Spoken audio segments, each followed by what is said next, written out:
साथियों, आप सभी का आपके अपने YouTube चैनल टारगेट टीचिंग 247 स्वागत है।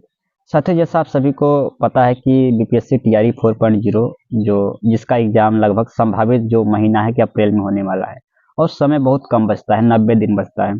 और 90 दिन में आप यही एक काम कर सकते हैं कि चीज़ों को बस केवल एक ही बार पढ़, क्योंकि नौ सब्जेक्ट को डीपली पढ़ना आपके लिए थोड़ी सी मुश्किल है। अब ये समस्या बन जाती है कि सर क्या एक एक एक ही बार में पढ़ने से क्या चीज़ें हमको याद रहेगी ज़्यादा देर तक, क्या हम एग्जाम में उसको टिक कर पाएंगे, उससे रिकॉल कर पाएंगे। तो एक बड़ी समस्या होती है ज़्यादातर विद्यार्थियों में कि सर मुझे चीज़ें मैं पढ़ तो ले रहा हूँ पूरा थ्योरी, लेकिन मैं जैसे ये थ्योरी पढ़ लेता हूँ, जैसे ही आगे बढ़ता हूँ तो फिर मैं क्या होता हूँ तो मुझे वो मैं भूल जाता हूँ। ठीक। तो अब दो ही समस्या आती है दिमाग में, एक हमारे मन में जो रिजिडिटी भर दी गई है बचपन से ही कि किसी किसी व्यक्ति का दिमाग बिल्कुल सॉफ्ट होता है, किसी किसी व्यक्ति का दिमाग बिल्कुल मोटा होता है। तो दिमाग मोटा या पतला नहीं होता, आप इस चीज को बिल्कुल सीरियस समझें कि जो बंदा को ज्यादा दिन तक याद रहता है या जो बच्चा अच्छा रैंक लाता है तो उसके अंदर कोई विशेष चीज यही होती है या कि ऐसा नहीं कोई गॉड गिफ्टेड होता है, उसके अंदर बस यही एक खासियत होती है, वो चीजों को जो है याद ज्यादा दिन तक रख पाता है। और याद ज्यादा दिन तक रख पाता है तो एक ही रीजन है कि वो चीजों को बार बार रिवीजन किया है। जाहिर सी बात है, बार बार रिवीजन किया है तो वो याद रख लेगा। जाहिर सी बात है, मैं एक छोटा सा उदाहरण दो कि आपके घर में दो बच्चे हैं, एक मान लेते हैं जिसे आप मोटा दिमाग बोलते हैं और एक जो बच्चा है जो जिसे आप बोलते हैं कि नहीं इसका दिमाग बहुत तेज है। ठीक। अब दोनों बच्चे हैं आप अपने घर में, वो जो है बार बार उन्हें पता है कि फैन जो ऑन होगा इसी स्विच से होगा और वो बार बार उस स्विच को दबा रहे हैं। और अगर आप एक दिन ऐसा भी हो जाए कि अंधेला उस कमरे में तो दोनों बच्चे जाएंगे बिना देखे उस स्विच को आसानी से ढूंढ लेंगे और दबा देंगे और वो फैन ऑन हो जाएगा। लेकिन उन्हीं दोनों बच्चों किसी दूसरे के घर में ले जाइए और बोलिए कि आप एक काम करिए, जाइए उस वो स्विच है, वो वाला स्विच है रेड वाला, उसे आप या फिर वो स्विच है जाइए उसे आप दबा दीजिए, उससे फैन ऑन हो जाएगा। दोनों बच्चे गए दबा के आए और फिर मैं 2 दिन बाद ले जाऊं बोलूं बताओ इसमें से कौन से उससे फैन ऑन होता है, तो वो नहीं बता पाएंगे क्योंकि वो अभ्यास नहीं किए, जबकि अपने घर में बार बार अभ्यास कर रहे थे। तो यहाँ पे देखिए दोनों बच्चे फेल हो जाते हैं। इससे साफ साफ पता चलता है कि यहाँ पे पूरा पूरा जो खेला है पूरी तरीके से अभ्यास का है, बार बार रिवीजन बार बार अभ्यास का है।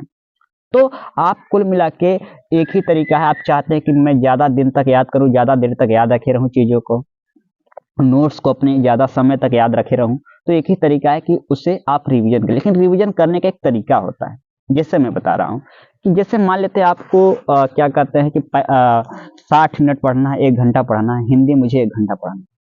तो हमने नोट्स उठाया या किताब उठाया तो उसको हम दो ग्रुप में बांटेंगे। पहला ग्रुप कोई भी नोट्स हो, हिंदी का हो, एसएसटी का हो या मॉडर्न हिस्ट्री का हो, विज्ञान का, जो आप पढ़ना चाहते हो, जो रिवीजन कर रहे थे, जो नोट्स या किताबें, तो उसे 1 घंटे को आप दो ग्रुप में बांटें। पहला 20 मिनट और अगला 40 मिनट, 60 मिनट हो जाएगा टोटल। अब जो शुरुआत के 20 मिनट रहे आपको क्या करना है कि पिछला मान लेते हैं आपने चैप्टर 1 पढ़ा था, चैप्टर 2 आज पढ़ रहे हैं, चैप्टर 2 पढ़ रहे हैं। अब आज का जो शुरुआत का 20 मिनट चैप्टर 1 जो आप कल पढ़े थे उसको एक बार अच्छे से 20 मिनट में अच्छे से उसे देखना है।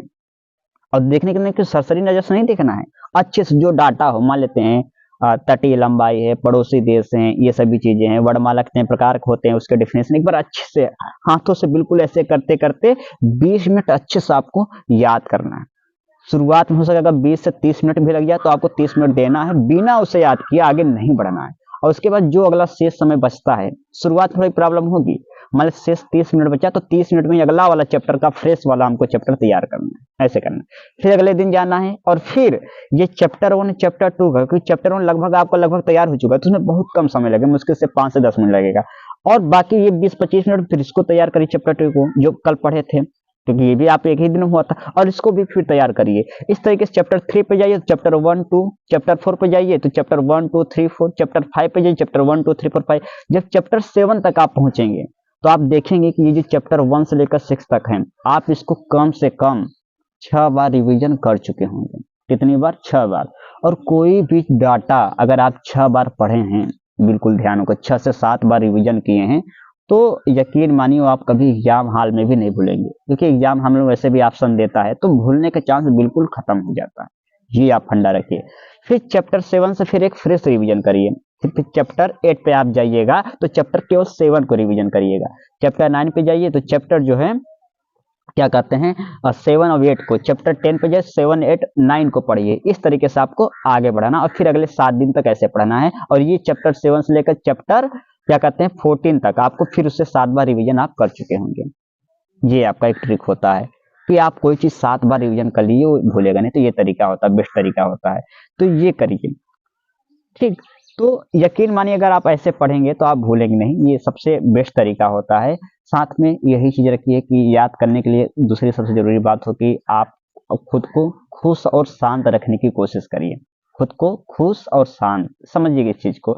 जब आप कोई चीज खुश में रहते हैं, खुशी में रहते हैं, आपका मन बिल्कुल शांत रहता है, तो आप हो सकता है जो चीज आपको 1 घंटा याद करना लग रहा हो वैसे आपको 40-30 मिनट में आसानी से याद हो जाता है।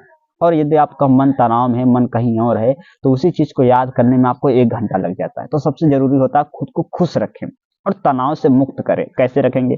तो आपको एग्जाम तक कोई व्यर्थ किसी से न कोई लड़ाई झगड़ा करना है, न बातचीत विवाद करना है, न कभी सोशल मीडिया पर किसी से बहस करना है। इससे तनाव पैदा होता है। क्रांतिकारी बनिए, मैं नहीं कर रहा हूं, लेकिन 3 महीने बाद बनिए। कोई बहस किसी से नहीं, कोई गलत रिलेशनशिप में है तो आप देख रहे हैं कि ये बार बार वही गलती कर रही है या कर रहा है, तो आप उससे सॉरी बोल, आप ही आपकी गलती हो चाहे ना हो, आप सॉरी खुद ही बोल दीजिए। एग्जाम तक एटीट्यूड कोई नहीं, क्योंकि आपको खुद को शांत रखना है। शांत नहीं रहेंगे तो आप याद नहीं कर पाएंगे। ये जितना हो सके बाहरी अट्रैक्शन से दूर रहिए, क्योंकि उससे चीजें डिस्ट्रैक्ट होगा माइंड और मन शांत नहीं होगा। ये चीजें और खुद को खुश रखने की कोशिश, अच्छा खाना खाइए, घूमना टहलना थोड़ा 10-5 मिनट सुबह टहल लीजिए, ये सब करिए। और हो सके तो सुबह उठते ही या शाम को जब भी समय मिले तो 10 से 15 मिनट तक आप मेडिटेशन करिए। मेडिटेशन का अर्थ होता है ध्यान। ध्यान में क्या किया जाता है? ध्यान कोई पूजा नहीं होता है, ना किसी विशेष धर्म से होता है। ध्यान मेडिटेशन एक बायोलॉजिकल फंक्शन को सुधारने का या उसे संयम कंट्रोल बैलेंस करने का एक तरीका होता है। आपको बैठ जाना, जैसे भगवान बुद्ध जिसे प्राणायाम के अवस्था में जैसे बैठते हैं, जैसे भगवान बुद्ध का फोटो देखते होंगे, बैठ जाना है। आप आंख बंद करके गहरी सांस लेना है। अब सांस आप जब अंदर जाए तो उसे इमेजिन करना है कि मान लेते हैं कोई ब्लू कलर का ऑक्सीजन है, वो अंदर जा रहा है, इमेजिन करना है सांस अंदर जा रहा है, कहाँ कहाँ गया अंदर पूरी बॉडी में गया, उसे महसूस करना आंख बंद करके, और फिर इस तरीके सांस को बाहर निकलना, इसे बोलते हैं मेडिटेशन, ठीक। प्राणवायु। तो इस तरीके से आपको ध्यान देना है, अपने वायु पे ध्यान देना है, जा रहा आ रहा है, और 15 मिनट ऐसे बिल्कुल आंख बंद करके ध्यान देना है। तो धीरे धीरे आपका मन शांत होगा, आप खुश होंगे, आप चीजों को जल्दी याद कर लेंगे। बाकी वो आपका रिवीजन चल ही रहा है। तो ये कुछ तरीके होते हैं चीजों को ज्यादा से ज्यादा याद करने का। आप यकीन करिए, आप ऐसे करेंगे तो आप भूलेंगे नहीं, ठीक। तो ये वीडियो इसी के लिए मैं बनाया था। काफी साथियों का ये प्रश्न था कि बार बार सर मन भाग जा रहा है, बार बार चीजों फोकस नहीं हो पा रहा है, तो इसलिए मैंने वीडियो बनाया था। और बाकी मिलते हैं अगले वीडियो में। और आप चाहते इस तरीके से आपको गाइड करता रहूं तो साथियों जरूर चैनल सब्सक्राइब करके